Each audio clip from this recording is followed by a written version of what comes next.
नमस्कार, मैं महिमा। आज जो कहानी आपको सुनाने जा रही हूँ वो फ्रांस के महान लेखक गी दे मोपांसा द्वारा लिखी गई है। मोपांसा को लघु कथाओं का मास्टर भी कहा जाता है। उनकी कहानियों में आखिर में एक ट्विस्ट होता है।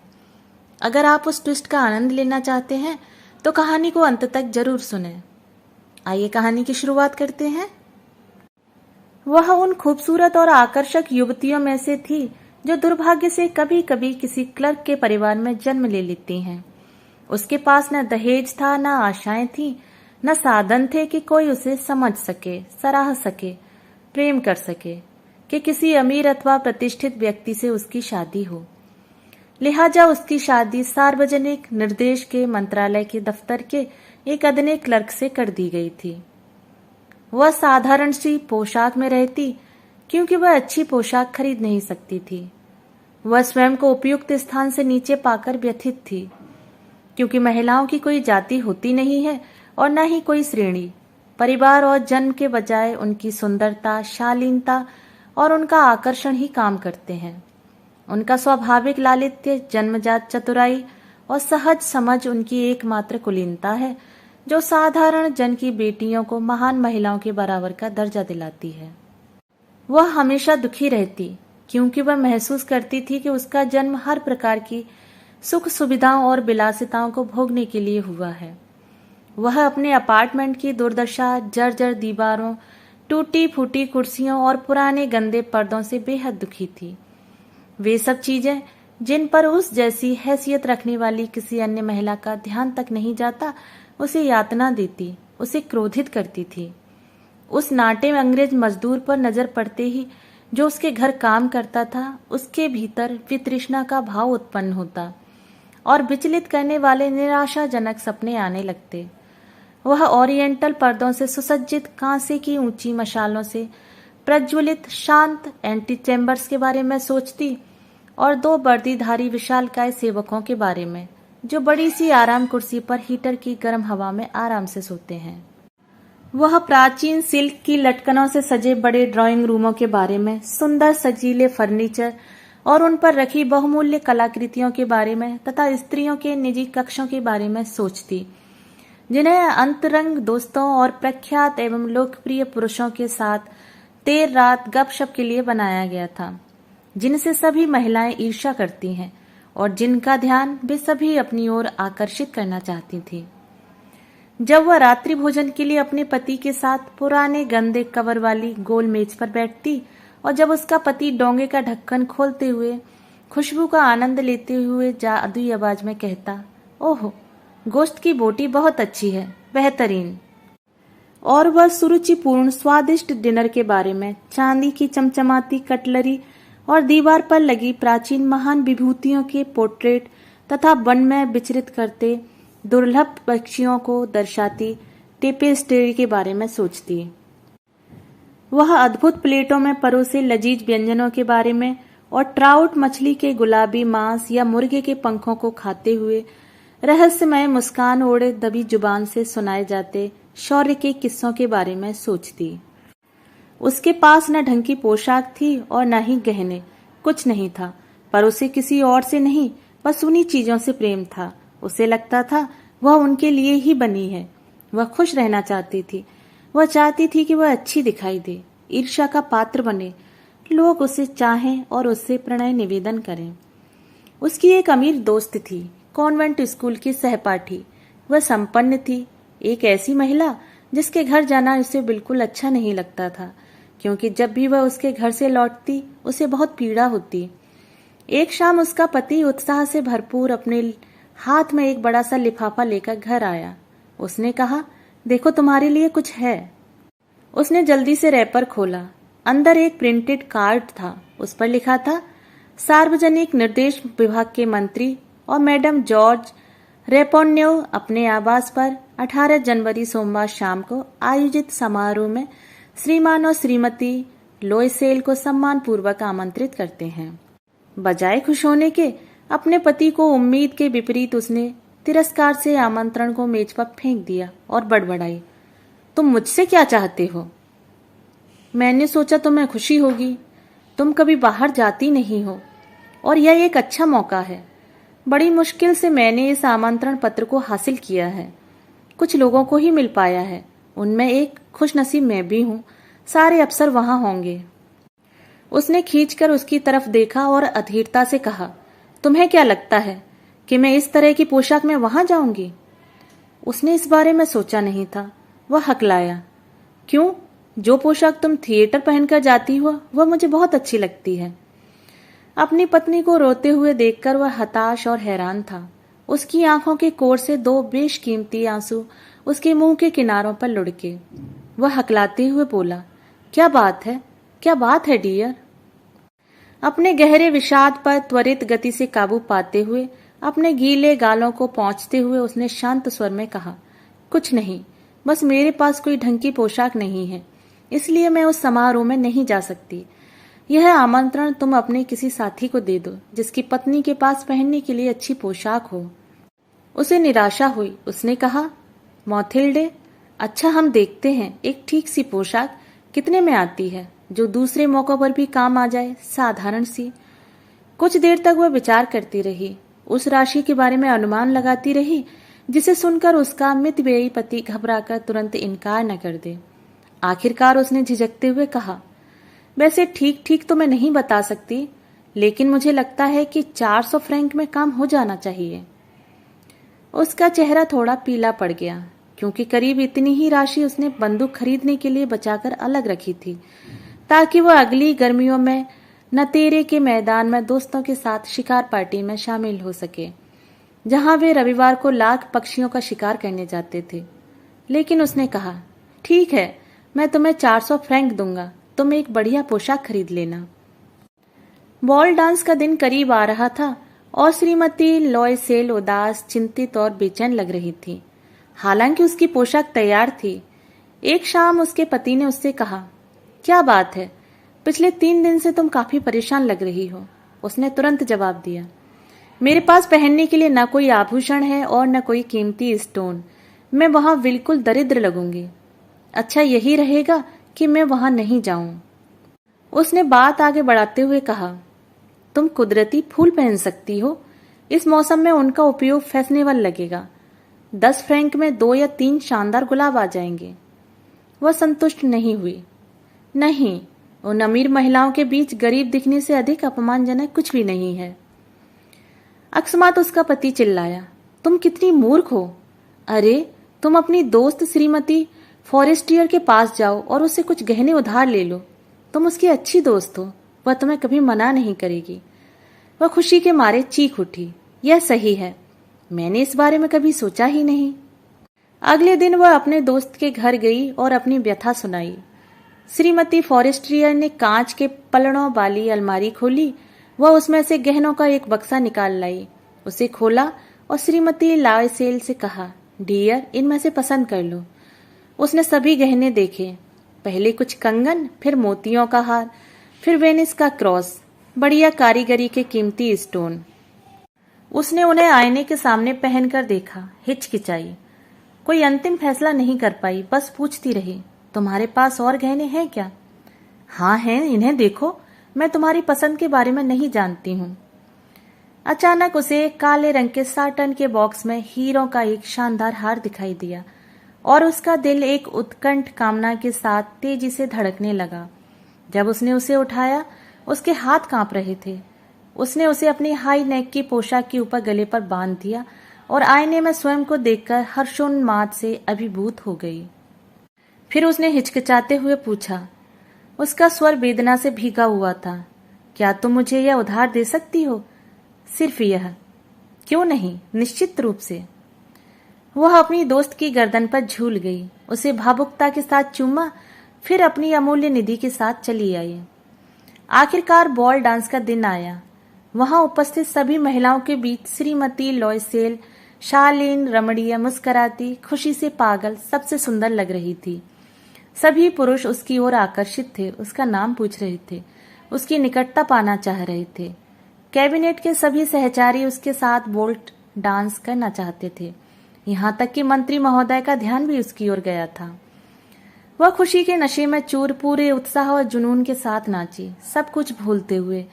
अपनी खूबसूरती के विजयोल्लास में, अपनी सफलता की प्रतिष्ठा में, एक प्रकार के परमानंद के घटा टोप में, जिसकी संरचना इस समस्त आदर भाव से, इस ढेर सारी प्रशंसा से, इस समस्त जागृत कामनाओं और उस संपूर्ण विजय भाव से हुई थी जो महिला के दिल को बहुत प्यारा है।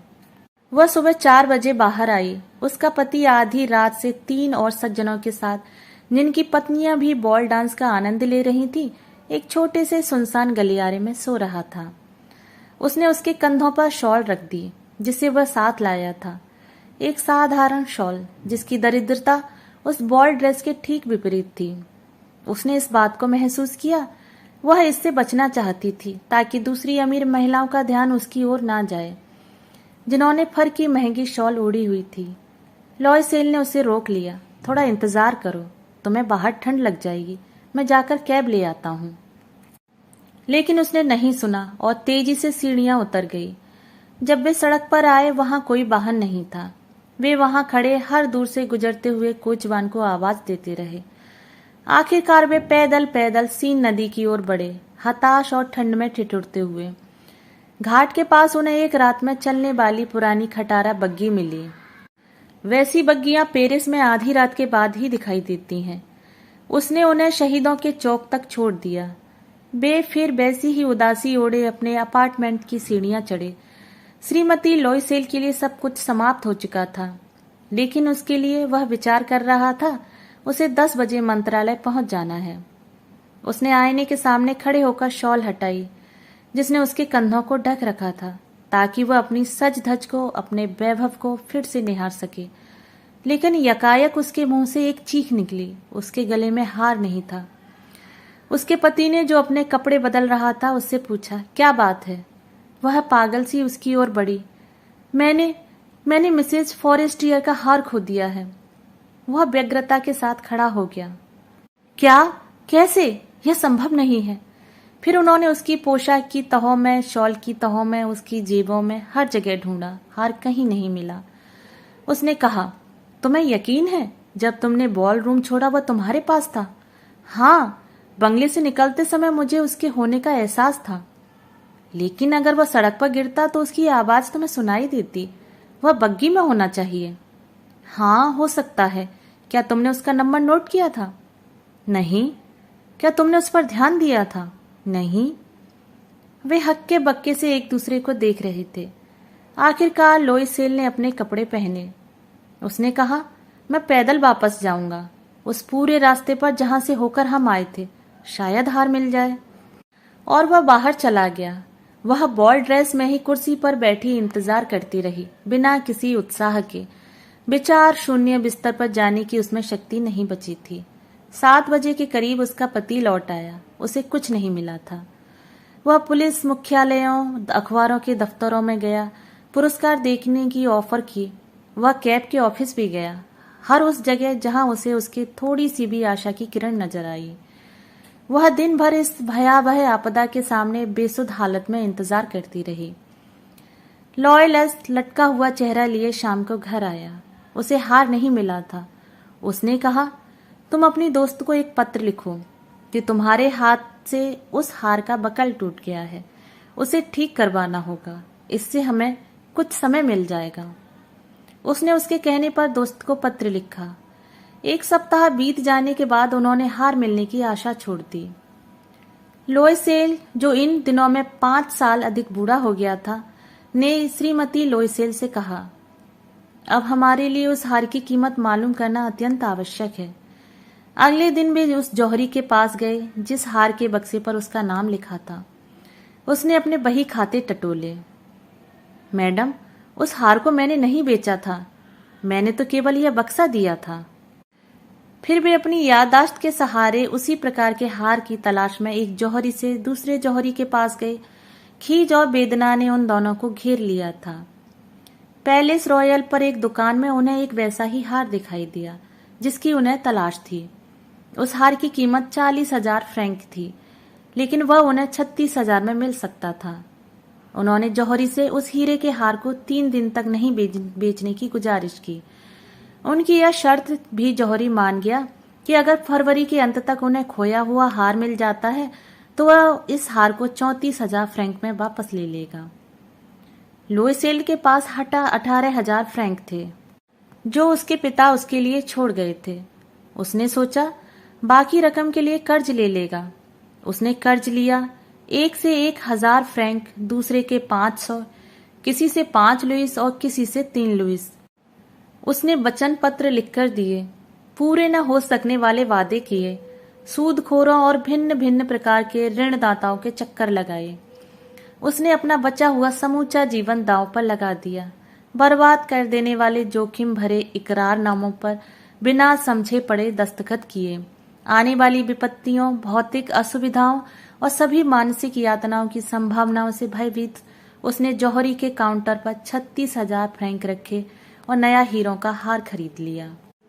जब श्रीमती लॉयसेल ने हार लौटाया, श्रीमती फॉरेस्टियर ने उससे सख्त लहजे में कहा, तुम्हें उसे जल्दी ही लौटाना चाहिए था, मुझे उसकी आवश्यकता पड़ सकती थी। उसने बक्से को नहीं खोला क्योंकि वह बहुत डर गई थी। अगर उसे हार बदलने का पता लग जाता, वह क्या सोचती, वह क्या कहती? क्या वह श्रीमती लॉयसेल को चोर नहीं समझ लेती? श्रीमती लॉयसेल अब एक गरीब के भयावह जीवन को जानती थी। हालांकि उसने अपनी बदली हुई भूमिका बहुत ही साहस के साथ निभाई। वह भारी कर्ज किसी भी हाल में चुकाना आवश्यक था, वह अवश्य चुकाएगी। उन्होंने नौकर को निकाल दिया, अपना अपार्टमेंट बदल दिया, एक कमरा किराए पर ले लिया। उसे एहसास हुआ कि घर की साफ सफाई, देखभाल और रसोई घर के काम का क्या मतलब होता है। वह प्लेटें और चिकने बर्तन अपने गुलाबी नाखूनों से साफ करती, वह मैले कपड़े धोती, उन्हें कतार में सुखाने डालती। वह सुबह सुबह कचरे का बैग लेकर नीचे गली में जाती, बीच बीच में रुककर सांस लेती हुई, और एक आम गृहिणी की तरह अपनी बाह से टोकरी लटकाए वह किराने का सामान, फल, सब्जी, गोश्त वगैरह खरीदती। उनसे सौदेबाजी करती, अपमानित होती, एक एक पैसा बचाने की कोशिश करती। हर महीने उन्हें कुछ वचन पत्रों का भुगतान करना होता और कुछ का नवीनीकरण कर और समय मांगना पड़ता था। उसके पति ने शाम के समय व्यापारियों के खातों की नकल करने का काम शुरू कर दिया। वह घर पर भी देर रात काम करता, उसे एक पेज की नकल के 5 सूस मिलते। यह जीवन क्रम 10 वर्षों तक चला। 10 वर्षों में उन्होंने सारा कर्ज संचित चक्रवृद्धि ब्याज समेत चुकता कर दिया। श्रीमती लॉयसेल अब बूढ़ी दिखाई देने लगी थी। वह एक निर्धन घर परिवार वाली स्त्री बन गई थी, मजबूत, कठोर और रूखी। बिखरे बालों, तिरछे स्कर्ट और लाल हाथों से पानी की सरसराहट की साथ फर्श साफ करती हुई वह ऊंची आवाज में बात करती। लेकिन कभी कभी जब उसका पति दफ्तर में होता, वह खिड़की के पास बैठ जाती और बहुत पहले की उस शाम को, उस बॉल डांस के उन पलों को याद करती। वह कितनी सुंदर, कितनी सम्मानित, कितनी उत्साहित थी। अगर वह उस हार को नहीं खोती तो क्या होता, कौन जानता है, कौन जानता है। जीवन कितना विलक्षण और परिवर्तनशील है। हमारे तबाह होने या बचने के लिए बस एक छोटी सी वस्तु काफी होती है। एक रविवार जब वह सप्ताह भर के घरेलू कामों की व्यस्तता के बाद तरोताजा होने के लिए टहलती हुई चैम्स एलिसीज गई, वहां अचानक उसकी नजर एक महिला पर पड़ी। वह एक बच्चे की उंगली पकड़े घूम रही थी। वह श्रीमती फॉरेस्टियर थी, अब भी युवा, अब भी सुंदर, अब भी आकर्षक। श्रीमती लॉयसेल ने स्वयं को विचलित महसूस किया। क्या उसे उससे बात करनी चाहिए? हाँ, क्यों नहीं। और अब जब उसने उसका वैसा ही हार खरीद कर दे दिया था, वह उससे सब कुछ बताएगी। क्यों नहीं बताए। वह उसके पास पहुंची। Good morning gene. उसकी दोस्त एक साधारण सी महिला के आत्मीय संबोधन से चकित थी, बिल्कुल नहीं पहचान पाई और हकलाते हुए बोली, लेकिन मैडम, मैं तुम्हें नहीं जानती हूँ, तुम्हें शायद कोई गलतफहमी हुई है। जीन, मैं मॉथिल्डे लॉयसेल हूँ। उसकी दोस्त ने हैरानी से कहा, ओहो मेरी प्यारी मॉथिल्डे, तुम कितनी बदल गई हो। हाँ, जब मैं तुम्हें हार लौटाने आई थी, उसके बाद मेरे दिन काफी कठिनाई में बीते, बहुत ही मनहूस दिन, और वह सब तुम्हारी वजह से हुआ। मेरी वजह से? भला हुआ कैसे? तुम्हें वह हीरो का हार याद है जो तुमने मुझे मंत्रालय की बॉल डांस पार्टी पर पहनने के लिए दिया था? हाँ, बहुत अच्छी तरह से। हाँ, तो मैंने उसे खो दिया था। तुम क्या कहना चाहती हो? उसे तो तुमने लौटा दिया था। मैंने तुम्हें वैसा ही हार कर्ज की रकम से खरीद कर लौटाया था और कर्ज चुकाने में हमें 10 साल का समय लग गया। तुम समझ सकती हो यह सब हमारे लिए आसान नहीं था, हमारे लिए जिनके पास कुछ नहीं था। आखिरकार सारा कर्ज चुकता हो गया है, अब मैं खुश हूं। मैडम फॉरेस्टियर चलते चलते रुक गईं। उसने कहा, तुम कह रही हो कि तुमने मेरे उस हार के बदले एक हीरो का हार खरीदा था? हाँ, उस समय तुम्हारा इस पर ध्यान नहीं गया, दोनों बिल्कुल एक जैसे थे। और वह खुशी से मुस्काई, जिसमें गर्व भी था, साथ ही निष्कपटता भी। मैडम फॉरेस्टियर भीतर तक द्रवित हो गई। उसने उसके दोनों हाथ पकड़ लिए। ओह, मेरी भोली भाली मौथिल्डे, मेरा वह हार नकली था, जिसकी कीमत अधिक से अधिक 500 फ्रैंक होगी। दोस्तों, यदि कहानी आपको पसंद आई हो तो मेरे चैनल को सब्सक्राइब और मेरी वीडियो को लाइक और शेयर जरूर करें। मिलते हैं अगले दिन एक नई कहानी के साथ। धन्यवाद।